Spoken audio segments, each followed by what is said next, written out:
こんにちは、テリーです。こんばんは、ゆっくりです。ご視聴ありがとうございます。ありがとね。さて珍しく、海上からのゲーム再開です。海から再開なんてまるで冒険者気取りじゃないの。いえ単に、最近船旅中にラグさんがよく現れるので、海上からでも異常なくゲーム再開できるのか、ふと気になって試したくなっただけなんです。それで、いきなり異常が起きて船が壊れてズブズブ沈んだらどうしてたの？多分寝耳に水状態だったでしょう。さて前回は、ようやく砂漠の突然変異バイオームを踏破し、メガタイガとジャングルを新たに一つずつ見つけました。まだまだバイオーム運が衰えていない感じです。そろそろ絞り尽くされそうだけどね。で、今は地図10から14枚目の遠征中で、南コースの13枚目に差し掛かったところです。そして早速寒い気候を見つけました。これで2カ所目ね。今や全バイオームコンプまで、メサとキノコを除くと凍ったタイガ M、ジャングルハシ M を残すのみなんです。ここで寒い気候を見つけられた意義はきっと大きいです。さて意気揚々と寒い陸地に上陸したら、早速トンネルを見つけました。バイオーム探しなさいよ。それにトンネルというより地下道よ。いいんです。横穴が開いているのが少し残念ですが、寒い気候のトンネルはやや珍しいので縁起物です。って、行き止まり？光が差すも抜けられない将来を暗示しているわよ。いやいや、本当の出口はこっちにあるんです。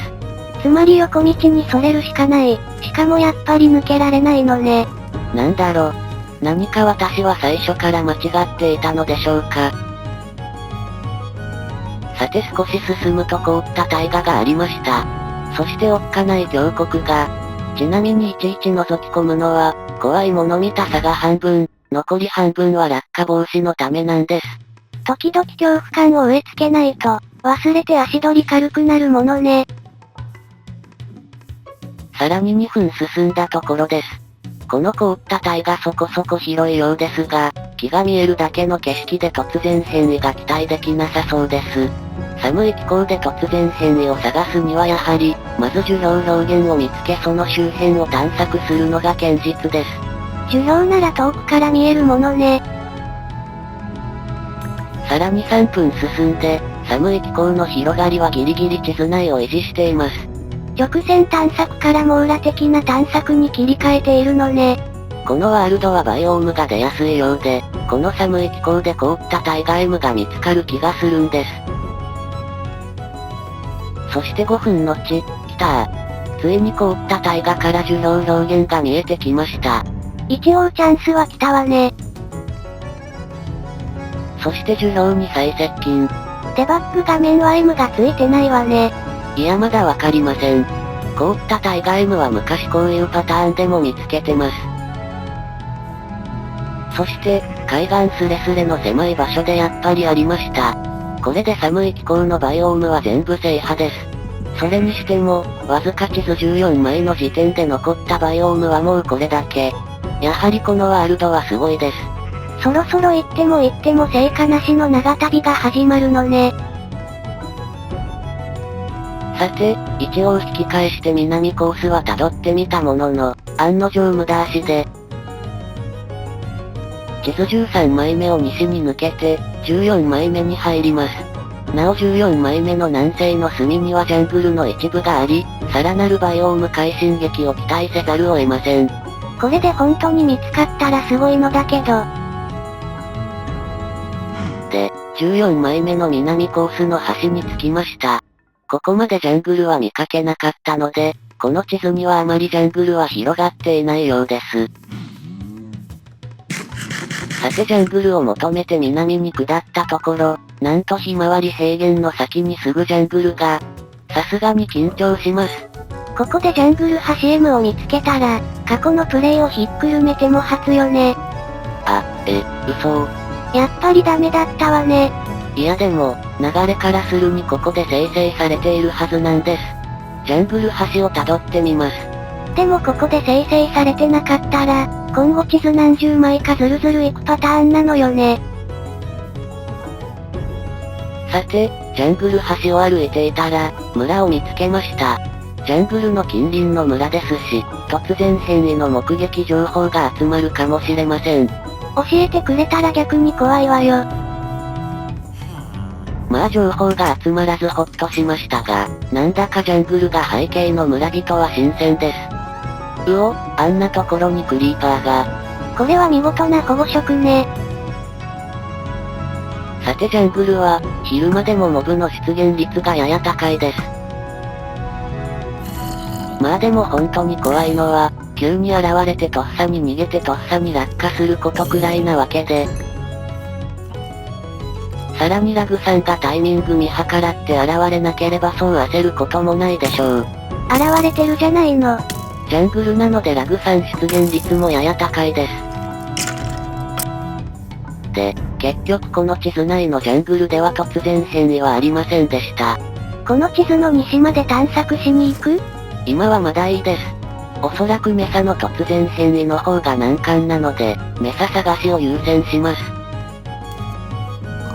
さて、北コースのスタートラインに移動しました。ぼちぼちメサの一つも見つけないと不安になるお年頃で、計画を変更し、長距離探索してみたいと思うんです。一気に探索する地図の枚数を増やすのね。この遠征は10から14枚目までの探索予定でしたが、18枚目まで伸ばします。これで今から、一気に東に18キロ駆け抜けることになります。これだけ走ればなんだか出そうな予感がするんです。つまり、そのくらいは駆け抜けないとまず出ないと予感がするのね。さて一休憩入れました。18キロという距離を一気に直進するのは、過去のプレイでもしたことがなく、気合を入れ直しました。で、まず2キロ走破。海があるおかげで少し助かりました。落下死する恐れがないものね。続いて4キロ地点です。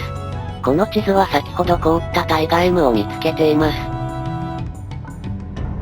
サバンナ M で、棒になりそびれた浮遊物体を見つけて、